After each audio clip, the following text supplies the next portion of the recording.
Top quality और consistent performance के लिए सिर्फ सिल्वर पंप। टॉप क्वालिटी और कंसिस्टेंट परफॉर्मेंस के लिए सिर्फ सिल्वर पंप, नाम याद रखना। तुमच्या मतदारसंघासह नाशिकमध्ये पाणी टंचाईच्या झळा जाणवते आहे। अनेक ठिकाणी टँकरद्वारे पाणी पुरवठा सुरू आहे। काय नेमकी सूचना दिलेल्या आहेत, काय उपाययोजना केल्या जात आहेत? काय झालं, 2-3 वर्षापासून जी उष्णता आहे ती मोठ्या प्रमाणात वाढायला लागलेली आहे। दरवर्षी बाष्पीभवनाचं प्रमाण खूप वाढायला लागलं आहे। ज्या गावाला कधी वाटत नव्हतं का इथं पाणी टंचाई येईल, अशा गावांना सुद्धा पाणी टंचाई यायला लागलेली आहे। आणि माझा मतदारसंघ हा तसा टंचाईचा निर्माता असं म्हणावं लागेल का त्या बोरीचा पाडा, बोरीची बारी म्हणून जे कुंभाळ्याचं गाव आहे तिथं आहे पाणी टंचाई खूप मोठ्या प्रमाणात आहे। पण मग त्याचा आढावा घ्यायचा म्हणून मी त्या ठिकाणी पेठला एक बैठक लावली, तर जवळपास 23 गावं एक 2-4 दिवसात सगळ्यांना पाणी संपणार आहे। त्यांना तात्काळ टँकर देणं, कारण शेजारी आपलं जसं पूर्व भाग असेल तर आपण विहीर अधिग्रहण, बोर अधिग्रहण, तसं तिकडं बोर नाही, विहिरी नाहीत, कारण त्याला पाणीच लागत नाही। 400-400 फूट बोर करून त्याला पाणी मिळत नाही।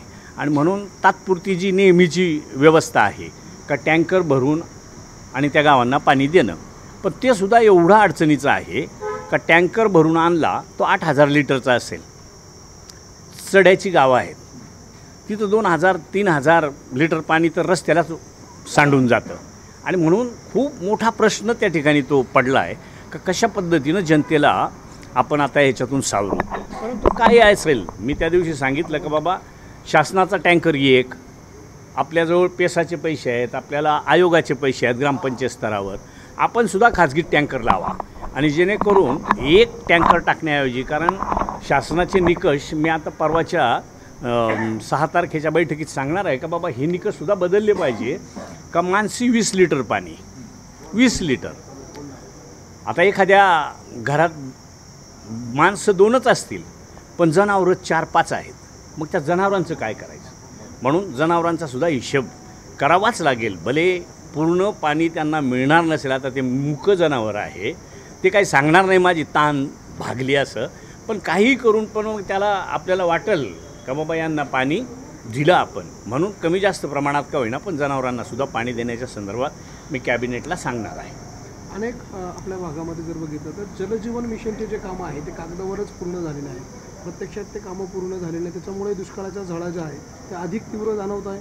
पण मला नाही वाटत का जलजीवनची कामं पूर्ण झाली आहेत असं कुठेही नाही आहे। जरी पूर्ण झाले असतील तरी त्या ग्रामपंचायतीनं तो यील्ड तपासल्याशिवाय, कारण आजची सरपंच मंडळी इतशी क्वालिफाईड आहे, आम्ही त्यांना मार्गदर्शन करत असतो का काही असेल तर तुम्ही यील्ड हे मार्च, एप्रिल, मेच्या दरम्यान जे तपासलं जातं ते तपासल्याशिवाय, कारण हिवाळ्यात जर यील्ड किंवा त्यांनी ताबा घेतला आणि उन्हाळ्यात पाणी गेलं तर काय, म्हणून तशा पद्धतीनं आपण काही कोणाला ताबे दिलेले नाही किंवा ताबा घ्यायलाही सांगितलेलं नाही। अजूनही आपल्यामार्फत मी तेच सांगतो का ज्या छोट्या मोठ्या दुरुस्त्या असतील, काही ठिकाणी अगदी पाणी आजसुद्धा जाऊ शकतं, किरकोळ दुरुस्त्या आहेत। किरकोळ दुरुस्त्या म्हणजे नवीनच करणं आहे, एखाद्या ठिकाणी एल्बो जोडणं आहे, एखाद्या ठिकाणी एअर वॉल टाकणं आहे, एखाद्या ठिकाणी रिटर्न वॉल टाकणं आहे, अशा ज्या किरकोळ बाबी आहेत त्या जलजीवनचं काय व्हायचं ते होत राहील।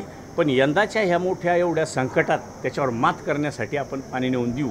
त्याचा परिणाम मला 4-5 गावांचे दुसऱ्याच दिवशी फोन आले का साहेब आमचं काम सुरू झालं आहे, कोपुर्ली असेल त्याचे 4 पाडे किंवा तुमचं घुबडसाका असेल, घुबडसाक्याचं सुद्धा फक्त व्होल्टेजचाही काही ठिकाणी प्रॉब्लेम आहे, तर व्होल्टेजच्या संदर्भात सुद्धा मी शिबीवाल्यांना सांगितलं की बाबा कॅपॅसिटर तुमचे बसवा, ग्रामपंचायत बसवल किंवा शेजारी सोलर प्लॅन्ट लगेच बसवा, त्याच्या निधीची तरतूद कुठून करायची, काय करायचं ते आपण ठरवू।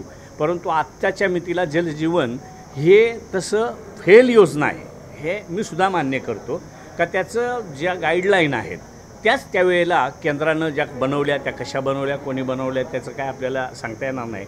पण आज केंद्रसुद्धा मान्य करतं का बाबा त्या योजना चुकीच्या पद्धतीनं झाल्यात, म्हणून पुन्हा त्याचं रिवाईज करण्याचं, पण रिवाईज करणं म्हणजे 1-2 वर्ष जातील, काय होईल सांगता येत नाही।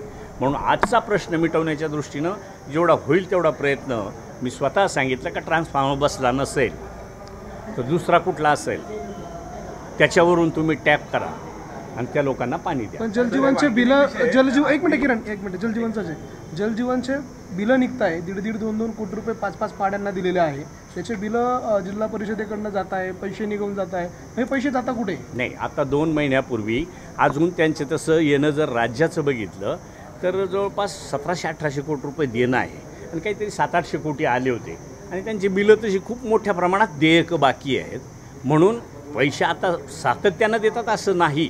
मागच्या 1-1.5-2 महिन्यापूर्वी एक लॉट आला होता निधीचा, तेवढ्या नंतर कुठंच पैसे आलेले नाहीत. साहेब, पण गेल्या अनेक वर्षापासून ही कामं रखडलेली आहेत. आता तुम्ही म्हणताय ती योजना फेल आहे तुमच्या दुसरे, मग याला जबाबदार कोण आहे? आता जो खर्च झालेला आहे शासनाचा तो तर काही परत भरून निघणार नाही, दुसरी योजना आणायची परत खर्च होणार, याला जबाबदारी निश्चित करावी लागेल ना म्हणून. मला तर वाटतं योजना कितीही आणल्या आणि कितीही रुपयाच्या आणल्या तर बेस तपासल्याशिवाय योजना करू नयेत. शासनात मी आहे, माझं म्हणणंच ते आहे. मी आता परवा दिल्लीची एक NGO आली होती, त्यांनी सांगितले का आपण समतल चर काढू, पाणी जिरवायला शोष खड्डे काढू. आमच्या इकडची भौगोलिक परिस्थिती तसं त्र्यंबक इगतपुरीचा पश्चिम जो आहे, नाशिकचा पश्चिम आहे, असा पकडला तर पूर्ण तुम्ही नंदुरबारपर्यंत जरी गेलात तर फुटावरच खडक लागतो आणि तो असा अखंड खडक लागतो का त्याला कुठंच पाखी नावाची चीजच नसते. तेव्हा तुम्ही काहीही कराल तर पाणी मुरायला त्याला खाली जागा तर पाहिजे, म्हणून तो प्रश्न मिटेल असं नाही. म्हणून मी परवा त्या NGO नाही सांगितलं का बाबा तुम्हीसुद्धा इथून जाल, त्यावेळेला केंद्रातले होते ते, तुम्ही तिथं जाल त्यावेळेला आणि आम्हीसुद्धा तेच सांगणार आहोत का बाबा आमच्या इथं सगळं आहे. एक तर फॉरेस्ट असल्यामुळं बंधारे बांधण्याची परवानगी नाही म्हणजे मिळते परवानगी, पण त्याचा खूप मोठा अट्टा असा आहे. आणि मग बंधारे नसतील, पाझर तलाव नसतील तर जमिनीत पाणी येणार कुठून? कारण जे आपल्या पूर्व भागातला आपण बघतो का जिथं माझ्या गावचं स्वतःच सांगतो का विहिरीला पाणी कमी पडायचं, पण त्याच्यावरती एक माझं शेत आहे, तिथं मी बाजरी केलेली आहे. तर परवा मी गावात गेलो होतो, यंदा विहीर आटतच नाही, कारण बाजरीला मी पाणी भरतो तेच पाणी विहिरीत जातं.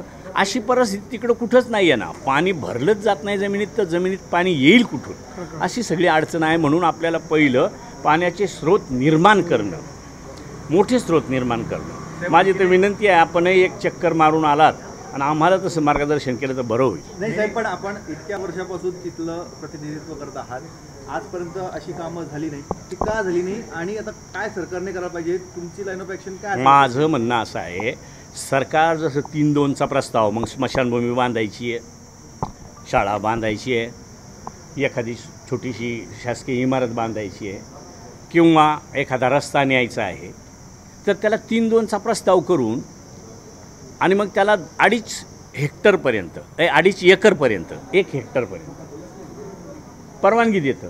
पण कुठलाच असा पाण्याचा प्रकल्प नाही का तो 2, 2.5, 3, 4 एकरात होईल असं.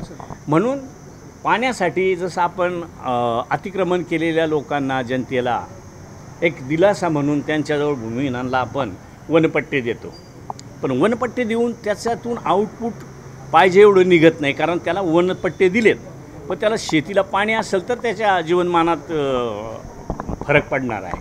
म्हणूनसाठी माझाही प्रयत्न सातत्यानं तोच असतो किंवा आमचा सगळ्या प्रतिनिधींचा तोच प्रयत्न असतो का वन विभागाची जमीन एकतर ती काय बाबा खूप मोठी मोठी झाडं आहेत आणि ती कुठं अडचणीत येतात, ती कुठं तोडली जातात.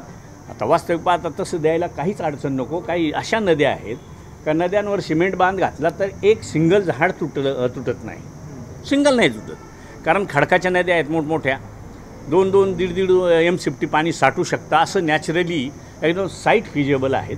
पण शेवटी नदीसुद्धा फॉरेस्टच्या मालकीची आहे आणि मग तो खडक मोजला जातो, तो तुमचा 2.5 एकराच्या पुढंच जातो ना तो. अशा सगळ्या अडचणी आहेत. साहेब, विजय वडेट्टीवार असं म्हणले की जिरवाळ साहेब आता मंत्री आहेत, त्यांनी थोडंसं वाचून बोललं पाहिजे. काल त्यांनी म्हटले होते की 2100 रुपये देता येणार नाही किंवा 1500मध्ये महिला खुश आहेत आणि त्यांचं असंही म्हणणं आहे की येणाऱ्या निवडणुकीत लोक दाखवून देतील काय आहे. असं आहे, ह्या गोष्टी आता 1500 आणि 2100 हे काय काल झालं असं नाही. खूप दिवसापासून जसे 2100 मिळत नव्हते, 1500 मिळत नव्हते त्याच्या आधीपासून चालू आहे. 1500 मिळाले नव्हते तेव्हाच 2100चं आमच्यात उलटं पालटं चालू होतं. आता काल जरी मी बोललो असलो तर माझा सांगण्याचा उद्देश असा होता का 1500 देतात ना, ते सुद्धा महिलांना 2100 नाही 5000 दिले तरी आमचं काहीच म्हणणं राहणार नाही. 5000 दिले पाहिजे, आमची मागणी ती राहील. पण एका बाजूने महिलांचं आपण विचार करतो, त्याच्याबरोबर आता हे पाण्याचं जे आहे हे एवढी तात्काळ गरज आहे, तरीही थोडंसं जे ॲडजस्टमेंट आहे त्याला थोडाफार वेळ मागं पुढं होणार.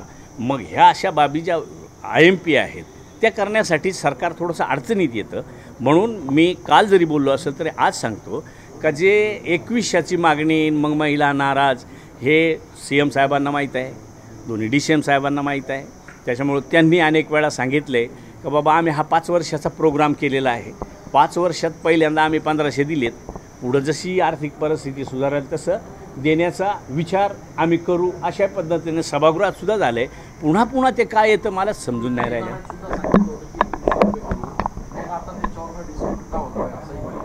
नाही डिस्प्यूट म्हणजे हे काय मलाही समजत नाही का एखादा विषय असा थांबतो, पुन्हा नव्यानं काहीतरी तेच सुरू होतं. एकदा एखाद्या गोष्टीला पूर्णविराम झाला का सरकार म्हणतं का आम्ही आर्थिक परिस्थिती थोडीशी सुधारल्यानंतर त्याचा विचार करू. अजून कशाला आला पाहिजे तो. पण तुम्ही मंडळीने आम्हाला विचारलं का काय पंचायत होऊन जाते ना. योजना नाही बंद होणार, हे कोणीही बंद नाही करू शकत. सरकार कोणतं येऊ द्या, योजना चालू राहील.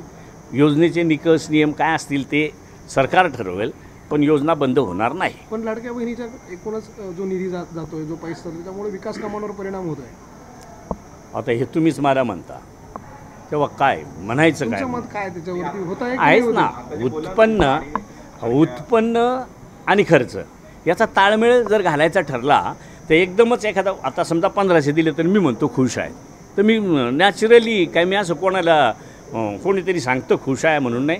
मी अनेक महिलांना भेटलो आहे, दीपावलीच्या वेळेला मी भेटलो होतो का काय रे बाबा कसं काय नाही, आजपर्यंत आम्हाला नातीला काहीच घेता नाही आलं, पण हे 1500 आणि 3 वेळाचे एकदाच मिळाले, त्याच्यामुळं आम्हाला नाती खुश करता आल्या. आमच्या काहींनी सुनांच्या ऑपरेशनसाठी त्याच्या पैशाचा उपयोग केला, त्यांना तेही समाधान. मग अजून याच्यापेक्षा समाधान कोणतं पाहिजे. विकास कामांच्या बाबतीत काय अजून अशी अडचण आलेली नाही. आता मध्यंतरी एक बऱ्यापैकी पैसे ट्रायबलचेही दिलेत. त्यावेळेला काय बजेट नव्हतं, आता बजेट झालं आहे. बजेटचं अजून प्रत्यक्ष अंमलबजावणी किंवा कार्यान्वित बजेट झालेलं नाही, आता सुरू होऊन जाईल ना. 20 लिटरच्या बॉटल्स या शहरामध्ये विकल्या जात आहे, पाण्याच्या बॉटल, त्याला कुठलीही नॉंद नाही, कुठलंही पाणी भरलं जातं आणि किंवा सगळं केमिकल वापरून ते थंड केलं जातं, बर्फाने किंवा कुलिंग केलं जातं. याबाबतची परवानगी ही केंद्र सरकारकडे, त्यामुळे राज्य सरकार कारवाई करू शकत नाही असं अधिकाऱ्यांचं म्हणणं आहे. नाही तसं जरी असेल, केंद्राकडे जरी कुठली गोष्ट असेल तर केंद्राला सांगण्याची जबाबदारी औषध अन्न प्रशासन मंत्री म्हणून माझी आहे. मी निश्चितच तुम्ही मला तशा पद्धतीनं जर कुठलं काही सांगितलं तर मी संबंधिताला बोलून जिल्हाधिकारी महोदयांना आणि आमच्या FDAच्या अधिकाऱ्यांना पाठवून त्याच्या सूचना दिल्या जातील. आता मध्यंतरी आपल्या एका मित्रासोबत व्हिडिओ व्हायरल झाला होता, मोबाईलवर दाखवताना काय नेमका तो प्रसंग होता. आता तो प्रसंग जरी सांगायचा तर कोणी म्हणतं देव माणूस, कोणी म्हणतं नाटकी माणूस, तर आता करायचं काय. घडून जातं माझ्याजवळून, मग आता ते मी नाटक करतो का सहज घडतं ते मला माहिती ना. मी जेव्हा आलो तेव्हा तो माणूस, बाकी सगळे लोक 1000-2000 लोक अशी उभी होती, मुलं वगैरे, कारण पहिल्यांदा तिथं हेलिकॉप्टर गेलं होतं. हा थोडा लांब होता, तो पळायचा आणि असा हात करायचा आणि 4-5 जण आम्ही त्या वर्गातले, मी सरपंच असताना सदस्य असताना तेव्हापासूनचे आम्ही जोडीदार होतो.